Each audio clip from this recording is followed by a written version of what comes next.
오늘 말씀 마가복음 10장 46절에서 52절입니다. 같이 한번 읽어봅니다.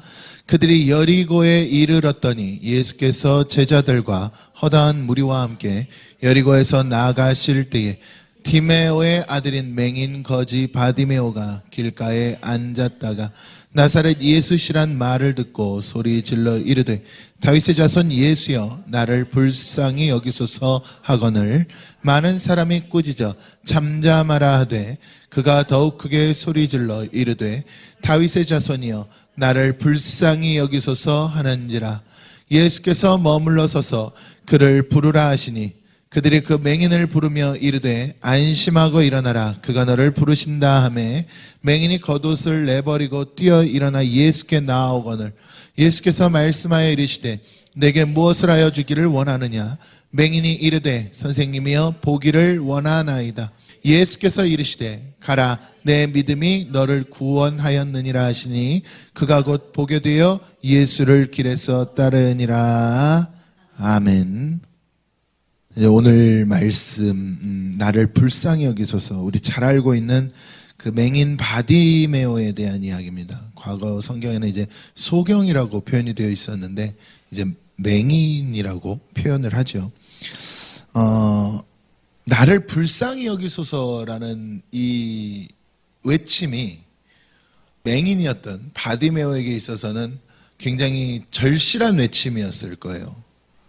그런데 이 내용을 들여다보면 맹인이었던 이 바디메오를 통해서 오늘날 우리에게 어떻게 이 메시지가 우리의 메시지가 될 수 있는가, 나의 말씀, 나의 복음이 될 수 있는가를 우리가 한번 보려고 하는데, 여러분 잘 아시고 계시겠지만 그렇잖아요. 맹인은 앞을 못 보는 사람이죠. 그렇죠? 본다는 게 얼마나 중요한 겁니까? 이 당시 예수님께서 오셨을 때 바리새인들과 서기관들에게 예수님께서 맹인이라고 표현하셨거든요. 마태복음 23장에 보면은 그들을 맹인이라고 부릅니다. 그 마태복음 23장에 어떤 내용이냐면 화 있을진저라는 7번 말씀하시는 그 장면이거든요. 그래서 이 바리새인과 서기관들에게 맹인이라 표현을 하시고 그들에게 이런 말씀도 하시잖아요. 차라리 못 본다고 하면, 보지 않는다고 하면 보게 해줄 텐데 너희는 스스로 본다고 하니 내가 너희를 보게 해줄 수가 없다 그러죠. 그리고 결국 마태복음 23장 마지막 예수님께서 그 바리새인과 서기관들에게 하시는 말씀이에요. 독사의 새끼들아, 너희는 지옥 간다는 이야기거든요.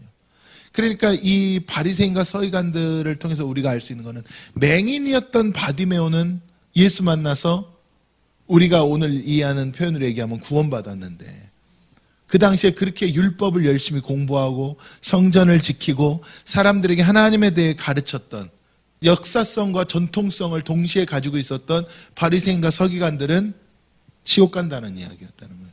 그러면 우리는 이걸 봐야 되는 거예요. 여러분, 육으로의 맹인을 말하는 게 아닙니다. 육의 맹인을 말하는 게 아니에요. 영적인 맹인을 이야기하는 거죠.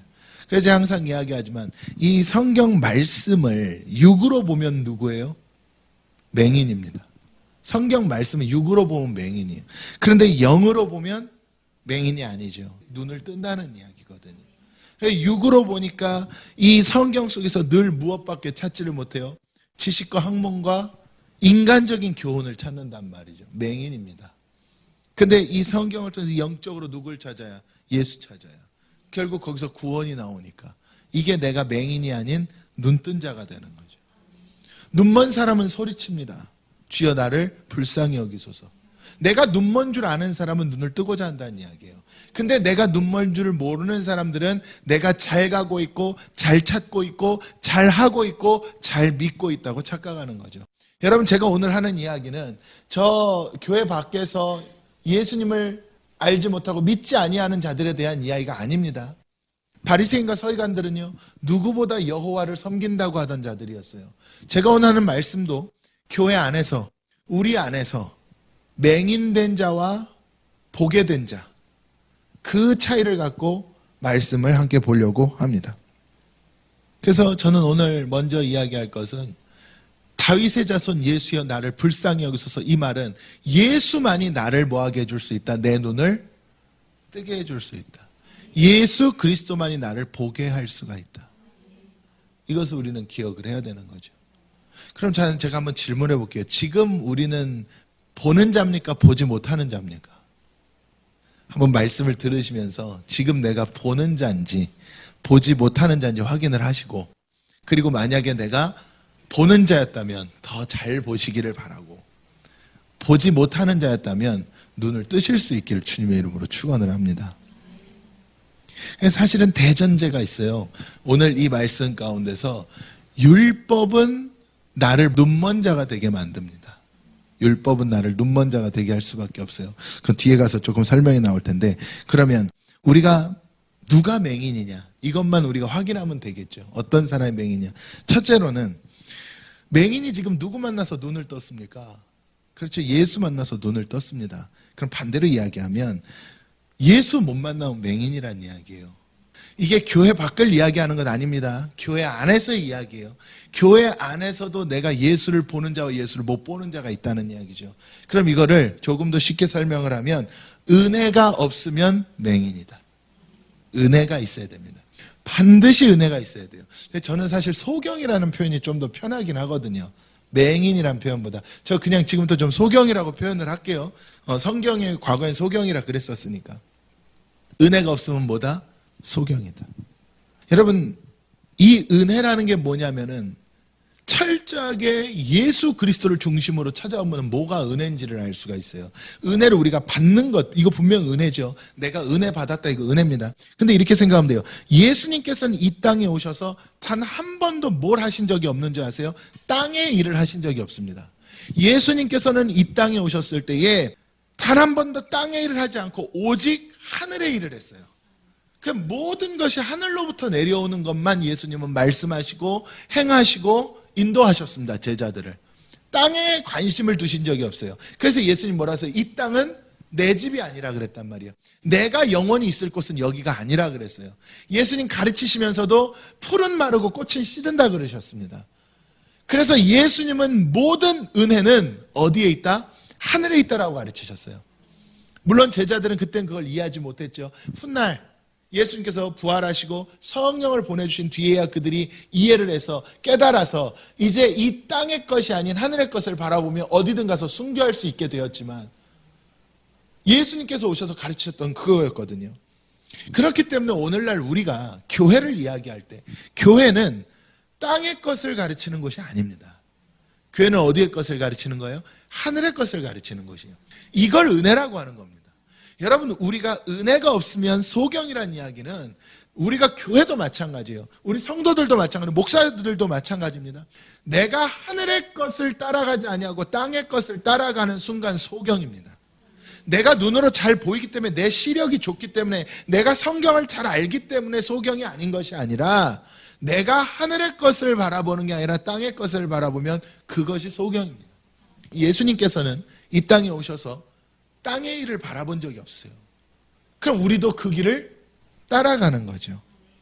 근데 복음이라는 것이요, 원래는 이렇게 출발했습니다. 제자들이, 사도들이 성령을 받고 정말로 하늘의 것을 바라보며 그 어떤 핍박과 환난과 모진 상황 속에서도, 압제 속에서도, 그 가운데서도 피 흘리며 순교하며 교회들을 세웠고, 우리 성경 속에 너무나 잘 알듯이 수많은 죽음을 당하면서 그 피 위에다가 뭘 세웠어요? 교회를 세웠습니다. 그 말은 피 위에 은혜를 세웠다는 이야기예요.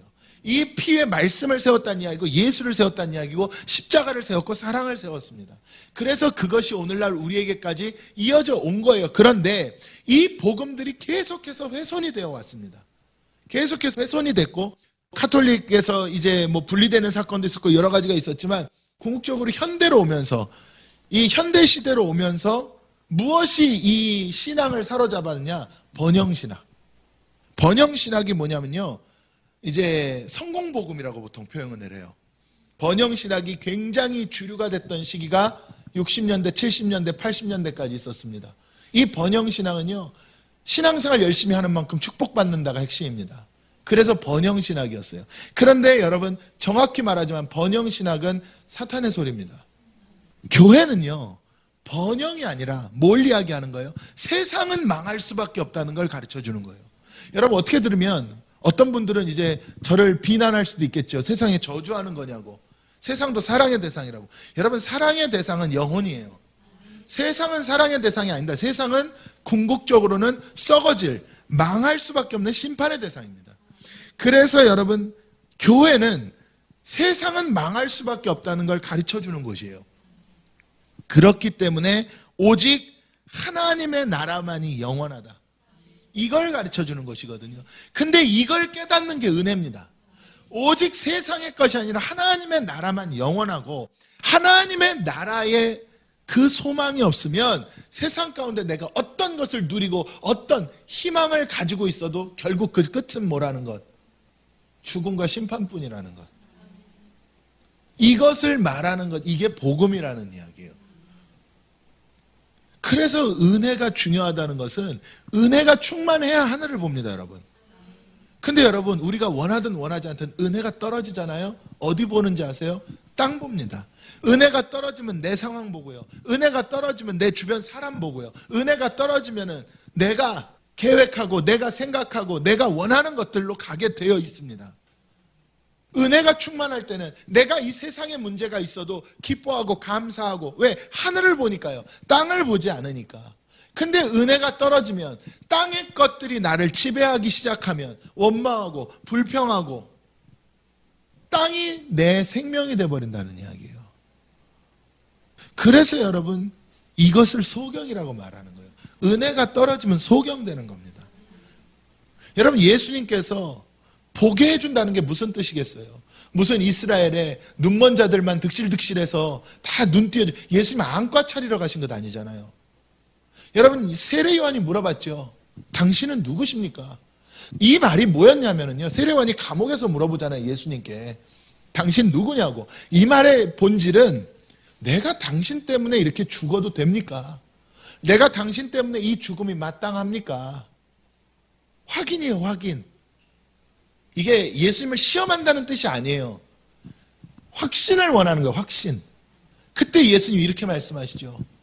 눈먼 자가 보게 되고, 귀머거리가 듣게 되고, 앉은 뱅이가 일어나 걸을 것이라 그래요. 그러면 그 사건을 통해서 뭘 이야기했습니까? 눈먼 자가 보게 된다. 하늘의 영광, 하늘의 복음을 볼 것이고, 이게 무엇을 본다냐? 천국 가는 길을 본다는 이야기예요. 구약 성경에 그렇게 우리에게 말했던 주의 말씀은 내 발의 등이요 내 길의 빛이라 했던 이 말씀을 실제로 예수님께서 이제 볼 것이라 그런 거예요. 너희가 천국 가는 길을 볼 것이고, 그 천국 가는 길을 보게 만드는 복음의 소리를, 그 음성을 들을 것이고, 이것이 너희를 믿음이 있게 하여서 너희가 일어나 일하게 할 것이라는 거죠. 이 말을 듣고 세례 요한은 순교한 거예요. 이 말씀을 듣고 순교한 겁니다. 안 그랬으면 순교 못 한다니까요, 여러분. 그러니까 스데반이 마지막에 눈을 들어 주를 보라. 스데반이 마지막에 어딜 봤어요? 천국을 보잖아요. 소경이었으면 절대로 순교할 수 없는 거예요. 스데반이 눈을 들어 마지막에 하늘을 바라보니 그 천국 문이 열린 하늘의 보좌가 보인 거죠. 그러니 기꺼이 돌에 맞아서 죽어가며 하나님의 영광을 찬양하고, 기꺼이 돌에 맞아 죽어가며 아버지여 저들을 용서하소서, 나를 돌로 치는 자들을 용서하소서. 가능합니까? 여러분, 은혜 없으면 불가능한 일입니다. 어떻게 가능합니까? 이거는 누구도 못합니다. 은혜 없으면. 여러분, 이렇게 표현하는 거 좀, 바울이나 베드로가 살아 돌아와도 은혜 없으면 못합니다. 오직 은혜만이 하게 만들어주는데, 그 은혜가 뭐예요? 하늘을 보게 만드는 거예요. 땅을 보게 만드는 것 아니죠. 그러니까 우리가 살아가면서 사실상 원망하고 불평하고 낭망하고 좌절하는 거, 내가 지금 인정할 건 인정해야 돼. 내가 지금 못 떨어졌다? 은혜 떨어졌다는 얘기예요. 은혜 떨어졌다. 신앙생활이 막 힘들다? 내가 지금 못 떨어졌다는 이야기예요. 은혜 떨어졌다. 간단하죠. 하나님께서는 복잡한 거 별로 안 좋아하세요. 작아진다는 쉽게 만들어 놓으셨습니다. 목사님, 저 은혜가 있나요 없나요? 저한테 안 오셔도 됩니다. 스스로 진단이 가능합니다. 내 상태가 충만하다, 은혜가 있구나. 매여 있으면 은혜 떨어진 거니까. 그래서 소경은 예수 만나야 눈 뜬다는 이야기. 보세요. 이 소경이요, 은혜가 있었다는 이야기예요. 은혜가 있으니까 여러분, 예수에 대한 소리를 듣잖아요. 보세요. 복음을 듣는데 길가에 그냥 앉아 있었어요. 맹인 거지인데 얼마나 불쌍합니까? 육으로만 봐도 거지의 소경이었대요. 근데 이 사람이 길거리에 있다가 구걸하고 있었겠죠. 있다가 나사렛 예수가 왔다는 말을 들은 거예요. 누구 이름을 들었어요? 예수 이름을 들었어. 예수 이름을 듣고 거기서 갑자기 소리를 지르기 시작합니다. 다윗의 자손 예수요. 어떻게 알았을까요? 물론 들어서 알았겠죠. 예수가 다윗의 자손이라는 것 들어서 알았겠죠. 근데 들은 사람이 한둘이었겠습니까?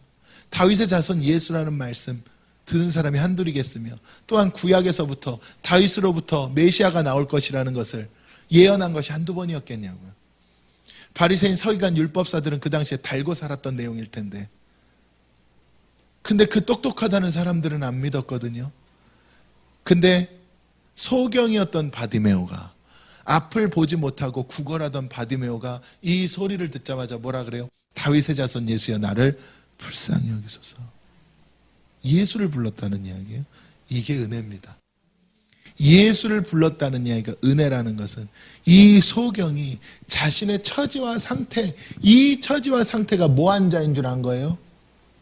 예수가 필요한 자. 이거 기억해야 돼요, 여러분. 그냥 단순히 나 불쌍한 자입니다 이 말이 아니에요, 여러분. 예수가 필요한 자인 줄을 깨달은 거예요. 나의 예수가 오늘날 우리에게 마찬가지입니다. 여러분, 우리 이 바디메오만큼 불쌍한 사람 없잖아요, 우리 교회 안에. 그렇지 않습니까? 적어도 여러분 우린 다 보지 않습니까? 보지 못한다는 게 얼마나 큰 아픔이겠어요. 근데 우린 보잖아요. 근데 여러분 우리는 깨달아야 돼요. 우리가 보는 것과 별개로 나는 예수가 없으면 불쌍한 자입니다. 예수가 없으면 우리는요, 이 바디메오가 아니라 그보다 더한 자보다도 더 불쌍한 자예요. 예수가 있어야, 예수를 만나야. 그래서 이번 주 한 주는 새벽에 병자 시리즈를 좀 해보려고 하거든요. 중풍병자도 마찬가지고, 소경도 마찬가지고, 벙어리도 마찬가지고, 귀신 들린 자도 마찬가지고, 전부 예수를 못 만났다면 얼마나 불쌍한 자들입니까? 근데 그들은 바리새인이나 서기관들보다 훨씬 안 불쌍한 자예요. 훨씬 은혜 받은 자였습니다. 왜냐하면 누구 만났으니까? 예수 만났으니까. 이걸 이야기하는 거예요, 성경은 오늘날 우리에게. 할렐루야. 그래서 여러분, 은혜가 없으면 소경인데 우리는 은혜를 받아야 된다. 그래서 이 은혜는 누구를 통해서만 받아? 예수 통해서만 받는 거예요. 예수가 있으면 됩니다. 다윗의 자손 예수여 나를 불쌍히 여기소서. 사람들은 이해를 못했거든요. 조용히 해라. 너 왜 이렇게 시끄럽냐? 사람 취급도 안 했다는 이야기겠죠. 만약에 이 바디메오가 정상적인 사람이고 멋들어진 옷을 입고 있었으면 그랬겠습니까? 사람 취급도 안 했다는 이야기예요. 근데 누구는 저 음성에 응답을 해? 예수님은, 주님은 응답했어요. 왜냐하면 바디메오한테 은혜가 들어가려니까. 이거 이야기하는 거예요. 그래서 여러분, 신앙은 은혜로 시작해서 은혜로 끝나야 됩니다. 여러분, 사실 신앙생활 우리가 못한다니까요. 제가 늘 말씀드려, 우리가 못합니다. 은혜로 시작해 은혜로 끝나는 거예요. 그렇기 때문에 은혜로 신앙생활하는 내 모습을 보니까 우리는 또다시 이 죽을 죄인 건져신 하나님 은혜에 감사하는 거예요. 찬양으로만 모든 것이 은혜요, 무엇은 오직 예수뿐이네가 아니라 정말로 죽을 수밖에 없는, 정말 불쌍할 수밖에 없는 나를 예수 그리스도의 은혜로 지금 나의 나 된 것 다 하나님 은혜 이렇게 만들어 주셨다는 거죠. 두 번째로는요, 소경은 누가 소경이냐? 교만이 소경입니다. 내가 교만하면 소경. 제가 늘 말씀드리죠, 우리 교회에서는 공식처럼, 이제 여러분 완전히 외우셨을 텐데, 교만이 뭡니까? 내가 죄인인 줄을 모르는 것. 이것이 교만입니다. 바리새인과 서기관들이 교만했다는 것은요, 그들이 좋은 옷을 입고 막 옷술이 달린 길게 늘어뜨린 옷을 입고 그래서 교만했다는 게 아니에요. 그런 옷이 그 당시 그들에겐 의복이었습니다. 그러면 그 의복을 입고 내가 죄인인 줄을 알았다면 그들은 교만하다는 소리를 안 들었을 거예요, 예수님께. 그들은 11조를 철저히 했습니다. 구제 철저히 했습니다. 기도 철저히 했습니다. 율법에 기록된 손 씻고 발 씻는 행위를요, 철저히 했습니다. 근데 그들은 예수님께서 교만하다 그러셨어요. 독사의 새끼들이라 그러셨습니다. 회칠한 무덤이라 그러셨어요. 맹인들이라 그러셨습니다. 이유는 하나였어요. 그들은 자기들이 그렇게 온갖 하나님을 향한 열심을 보였지만, 지식을 자랑했지만 뭔 줄을 몰랐어요. 자기들이 그렇죠, 죄인인 줄을 몰랐다는 거예요. 이거를 뭐라 그러는지 아세요? 율법이다, 이렇게 이야기를 합니다. 율법은 내가 죄인인 줄을 모릅니다. 율법은 누가 죄인인 줄 알아요? 타인이 죄인인 줄 알아요.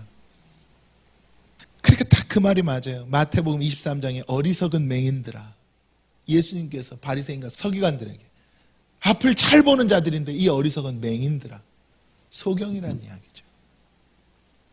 그러니까 이 소경이라는 말이 참 놀라운 거예요, 여러분. 그러니까 이거 우리가 이렇게 이해를 하면 되는 게, 율법이 참 안타깝고 절대 율법되면 안 된다는 이야기는, 이 율법을 통해서 우리가 놀라운 복음 하나를 알 수가 있는 게, 바리새인과 서기관들과 그 유대인들이 누구를 데리고 와요? 현장에서 간음하다 잡힌 여인을 데리고 오죠. 이게 뭡니까? 율법이에요. 자, 율법은 이런 겁니다. 율법은 죄인을 누구 앞에 데려다 놓는지 아세요? 예수 앞에 데려다 놓습니다. 율법이 죄인을 예수 앞에 데려다 놓는 거예요. 잘 들어보세요. 율법은 죄인을 예수 앞에 데려다 놓고, 그리고 자기들은 뭐예요? 떠나. 자기들은 뭐니까? 의인이니까. 이게 교만입니다. 떠나. 이게 옳은 줄도 판단하고, 이게 그른 줄도 판단하고, 이 사람이 잘한 줄도 못한 줄도 잘 판단합니다. 근데 정작 나는 뭐해? 떠나. 이게 율법이에요. 그런데 놀라운 사실, 그 여자는 그 비판과 정죄를 받고 돌에 맞아 죽기 일보 직전에 예수 앞에 딱 끌려왔는데, 떠나요 안 떠나요? 예수를 안 떠납니다. 그러니까 예수님 그 말씀 하시잖아요. 너희 중에 죄 없는 자가 돌로 쳐라. 그러면 같이 무릎을 꿇어야 되는데 떠나. 근데 이 여자는 자기가 뭐 있는 줄을 알아요. 죄진 줄을 알아. 안 떠나. 그러니 예수님 뭐라 그럽니까? 고개를 들어라. 일어나라. 나는 너를 정죄하지 않는다. 이 말 영적으로 말하면요, 너는 스스로 회개할 수 없다는 이야기예요. 넌 스스로 회개할 수 없다. 그래서 내가 너를 회개시킨다. 네가 죄인인 줄 아무리 알아도 너는 스스로는 회개 못한다. 네가 아무리 큰 죄를 지었고, 네가 죄인인 줄 설사 알고 이 자리에 죽을 자가 되어 와 있다 할지라도, 그걸 아무리 안다 할지라도 너 스스로는 죄에서 못 벗어나. 근데 내가 너를 정죄하지 않음으로 말미암아 너는 다시 뭐한다? 살았다. 이게 예수입니다. 근데 이 예수를 동일하게 만나고 구원받을 기회가 있었던 그 다른 수많은 율법의 사람들은 이 여자 하나 예수 앞에 던져놓고 자기들은 떠나. 이 율법입니다. 여러분, 율법은 그래서 반드시 깨뜨려야 되는 거예요. 교만이 뭐냐? 교만, 내가 죄인 줄 모른다 그랬죠? 그게 율법입니다. 최고의 교만은 그래서 율법과 같이 가는 거예요. 내가 죄인인 줄을 깨닫는 것은 율법을 깬다는 이야기입니다. 그래서 내가 죄인 줄 깨달은 사람은, 즉 겸손한 사람은 어떤 방법을 동원해서도 내가 누구 안에 들어가? 예수 안에 들어간다는 거예요. 그 예수 안에 들어가면 뭐 깨고 들어가야 돼요? 율법을 깨고 들어가야 된단 말이야. 예수와 율법은 공존하지 않는다니까요. 할렐루야. 그러니까 그걸 깨고 들어가. 깨고 들어가니까 그 예수 안에서 내게서 이제 십자가가 나오고 사랑이 나오고 은혜가 나온다는 이야기예요. 그때 비로소 너는 뭐하고 있구나? 보고 있구나. 이때 보고 있구나. 할렐루야. 그래서 세 번째가 뭐냐면요, 아까 제가 두 번째 뭐라 그랬죠? 교만이 맹인이라고 그랬잖아요. 그러니까 사실은 연결성인데, 그래서 세 번째가 율법으로는 안 된다는 이야기예요. 율법으로는 안 돼. 아까 제가 첫째가 뭐라, 은혜 떨어지면 안 된다 그랬죠. 두 번째로는 교만하면 소경이라 그랬어요. 그리고 연결선상으로 세 번째로는 뭐가 소경이에요? 율법으로 사는 순간 난 소경입니다. 이거는요, 변명의 여지가 없어요. 예수님이 그냥 그대로 워딩 그대로 말씀해 주셨습니다. 어리석은 맹인들아, 율법의 사람들에게. 그래서 율법을 깨트리라, 이걸 이야기했던 거죠. 율법 깨트리는 건 결국 십자가입니다. 내가 죄인으로 돌아가는 거. 그러니까 사실은 신앙생활하면서 여러분들도 경험하신 분들이 있겠지만 뭐가 제일 어려운지 아십니까? 진짜 회개하기가 제일 어려워요. 신앙생활하면서. 그냥 주여 회개합니다. 나 죄인입니다. 이거는 쉽습니다. 근데 정말 내가 죄인인 줄을 깨닫고 무릎 꿇기가 쉽지가 않아요. 마지막으로 말씀을 못 깨닫는 게 소경입니다. 이 얘기는 하고 넘어가게 되네요. 율법이 그래서 얼마나 무서운 거냐면 베드로가요. 이제 겟세마네 동산에서 예수님 기도하실 때 베드로, 야고보, 요한이 쫓아갔잖아요. 그리고 기도하고 내려오는데 가룟 유다가 이제 말고를 비롯한 이 병사들을 데리고 와서 예수님 체포를 하죠. 근데 그때 베드로가 어떤 사건이 있었습니까? 칼을 뽑아서 말고의 귀를 잘라버리는 사건이 있었죠. 그럼 이건 다시 말하면 베드로가 평소에 뭘 가지고 다녔다는 이야기예요? 칼을 가지고 다녔다는 이야기. 그럼 여기서 이제 영적으로 복음의 시각에서 보면은요, 칼은 뭐예요? 말씀입니다. 그럼 베드로가 평소에 뭘 가지고 다녔어요? 베드로 말씀을 품고 다녔다는 이야기예요. 근데 그 말씀이 말고의 귀를 잘랐죠. 그 베드로가 평소에 품었던 말씀이 뭐였다는 이야기야? 율법의 말씀이었다는 이야기예요. 그러니까 예수님께서 뭐예요? 칼을 집어넣으라 그래요. 율법의 메시지는 휘두르면 안 된다는 이야기예요. 율법은 휘두르면 안 돼. 집어넣어라. 그래놓고 귀를 고쳐줍니다. 이게 율법의 은혜예요. 나 잡으러 왔는데 은혜입니다. 이 사건이 이걸 깨닫게 만들어준 거예요. 근데 베드로가 그땐 이걸 이해했겠어? 못했겠어요? 못하지. 나중에 깨닫는 거예요. 성령 받고 나서 깨닫는 거야. 그러니 베드로도 나중에는 뭘로 죽어? 십자가에 죽는 거죠. 그러니까 항상, 그래 베드로 수제자라는 이야기가 맞아요. 항상 베드로는 못 품고 다녀. 그러니 율법으로라도 말씀을 품고 다니니까 물고기 잡다가, 고기 잡다가 갑자기 어떤 처음 보는 사람이 와가지고 이야기하는데 그 말씀으로 받고 의지해서 예수를 따르게 되잖아요. 그러니까 베드로는 늘 말씀을 품었던 사람이야. 근데 이 말씀이 성령 받지 않은 상태에서는 무슨 말씀이었다는 이야기예요? 율법이었다는 이야기죠. 그러니까 율법은 결과적으로는 나는 의를 위해 휘두른 것 같잖아요. 예수 지키겠다고 휘두른 것 같잖아. 근데 결과적으로는 뭐였어요?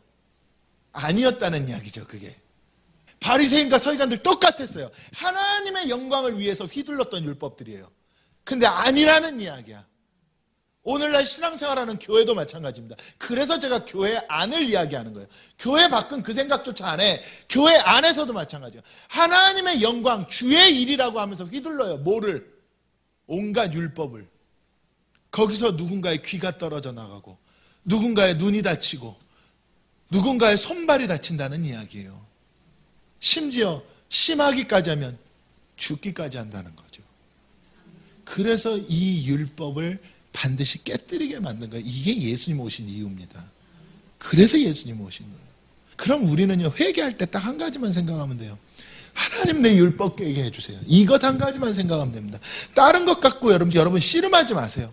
여러분 다 하나님의 필요한 모양대로 만들어 놓으셨어. 하나님 저 성격이 이래요 뭐예요. 여러분 그런 것 갖고 씨름하지 마십시오. 성격 필요하면 하나님 바꿨습니다. 딱 한 가지만 싸우면 돼요. 내 율법 깨는 것. 이것과만 싸우는 겁니다. 이것과만. 제 고집 있는 대로 하나님 또 다 씁니다. 율법이 깨지면. 여러분 성경의 인물들 중에 고집 없으면 그 길 못 갑니다. 바울이 얼마나 고집 센 사람인지 아시죠? 쫓아내면은 안 가. 또 들어가고. 때려서 쫓아내면은 이런다고 내가 갈 줄 아니? 또 들어가고. 무슨 말씀이 되시잖아요. 얼마나 고집 셉니까? 감옥 문까지 하나님이 지진 일으켜서 열어줬는데도 안 나가. 안에서.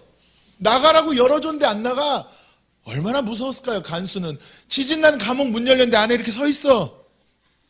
뭐 하려고? 너 구원하려고. 그 사건이 나오잖아요, 바울이. 여러분 이걸 꼭 우리가 기억을 해줘야 돼요. 그래서 복음은 철저하게 율법과 싸우는 겁니다. 그러니까 저는 가끔 그 생각이에요. 야, 그래. 그 율법이 죄를 기가 막히게 분별해서, 죄를 분별하니까 그 율법으로부터 이렇게 표현할게요. 율법을 맞은 사람은 내가 죄인인 줄 아니까 예수 만나는데, 근데 율법은 다시 떠나. 다른 죄 찾으러. 그러니까 남 좋은 일만 시키다가 어디 가는 거예요? 그 이야기예요. 그리고 마지막으로 소경은 말씀을 못 깨달아요. 이건 간단한 이야기입니다. 여러분 말씀이 뭐예요? 주의 말씀은 길이잖아요. 길. 어디로 가는 길? 그렇죠. 천국 가는 길. 제가 늘 말씀드리죠. 말씀은 천국 가는 길. 말씀 깨달아야 천국 갑니다. 다른 방법 없어요. 근데 소경은 뭘 못 봐? 길을 못 봐. 안 보입니다. 이거는 육을 얘기하는 것 아니에요, 여러분. 그래서 천국을 못 가. 말씀을 깨닫는 게 그렇게 중요한 거예요. 여러분, 예수님께서 이 땅에 오셔서 계속 강조하셨던 것 기억나십니까? 깨닫지 못하는 자야, 깨닫지 못하는 자들아, 깨닫지 못. 요한계시록에 가서 마지막 교회들에게 주시는 메시지 기억하시죠? 귀 있는 자들은 성령이 교회에게 하시는 말씀을 깨달아라, 깨달아라, 깨달아라. 여러분, 말씀 주시는 이유는 딱 하나입니다. 깨달으라고. 깨달아야 돼요. 우리가 뭐 말씀에 붙들리고 말씀과 함께하고 깨달아야 다 가능한 일입니다. 그래서 예수님께서 그랬잖아요. 깨닫지 못하면 짐승이라고. 깨닫지 못하면 짐승이라고 그랬어요. 그래서 예수님이 이렇게 비유하셨죠. 돼지에게 진주 주지 말으라고. 돼지는 짐승인데 진주는 말씀이나 하늘 복음이란 말이에요. 저도 깨닫는다 못 깨닫는다? 못 깨닫는다는 이야기예요. 그래서 말씀을 깨닫지 못하면 소경입니다. 근데 말씀을 깨달으면 뭐예요? 보는 자. 할렐루야. 그 말씀 깨닫는 게 그렇게 중요한 거죠. 하늘 봐야 되잖아요. 여러분, 우리는 영적인 시력이 좋아야 됩니다. 육적으로는 시력 좀 안 좋아도요, 영적으로 시력이 좋으셔야 돼요. 하늘을 봤을 때 누가 보여야 돼요? 천국 보좌에 계신 예수님 보여야 돼. 얼마나 멀리 계시겠어? 보여야 됩니다. 근데 그러니까 영적인 시력이 좋아야 돼. 할렐루야. 저를 말씀 내줄게요. 여러분, 저는 이 말씀 준비하면서 생각한 게, 내가 소경이었구나 생각 많이 했습니다. 난 진짜 본다고 목회를 했는데 내가 소경이었구나. 왜냐하면 저도 은혜 떨어지는 순간순간들이 있었고, 늘 충만해야 되는데 분명 그런 순간들이 있었고, 예수를 놓친 적은 없지만 은혜 떨어진 순간들이 있었고, 내가 교만해진 적도 있었고, 율법으로 돌아간 적도 있었고, 그러고 보니까 그 순간들이 내게 있었다는 건 내가 말씀을 나조차도 깨닫지 못한 순간들이 있었구나. 제가 이 말씀 주면서 그 생각이 들더라고요. 오늘 설교하면서 더 그 부분을 붙들게 됐고, 그래서 여러분, 저도 그렇고 여러분들도 그렇고 우리는 뭘 떠야 돼요? 눈을 떠야 됩니다. 소경에서 벗어나야 된다는 이야기죠. 그래서 우리는 이렇게 외치는 거예요. 다윗의 자손 예수여, 나를 불쌍히 여기소서. 나를 불쌍히 여기서 내 눈을 뜨게 해줄 수 있는 게 예수밖에 없잖아요. 말씀밖에 없잖아요. 그래서 오늘 이 시간에 우리는 주여 나를 불쌍히 여기소서 이 눈을 뜨는 거예요. 여러분, 눈 뜨고 돌아가시기를 바랍니다. 기도하겠습니다. 사랑과 은혜가 충만하신 하나님 감사합니다. 오늘 주신 말씀 우리가 붙들고 나아갑니다. 주께서 역사하시고 함께 하시고 복되게 하셔서 하나님, 우리가 소경의 모습으로부터 벗어나는 귀한 은혜가 있게 하여 주시옵소서. 거룩하신 예수 그리스도의 이름으로 감사드리며 기도합니다. 아멘.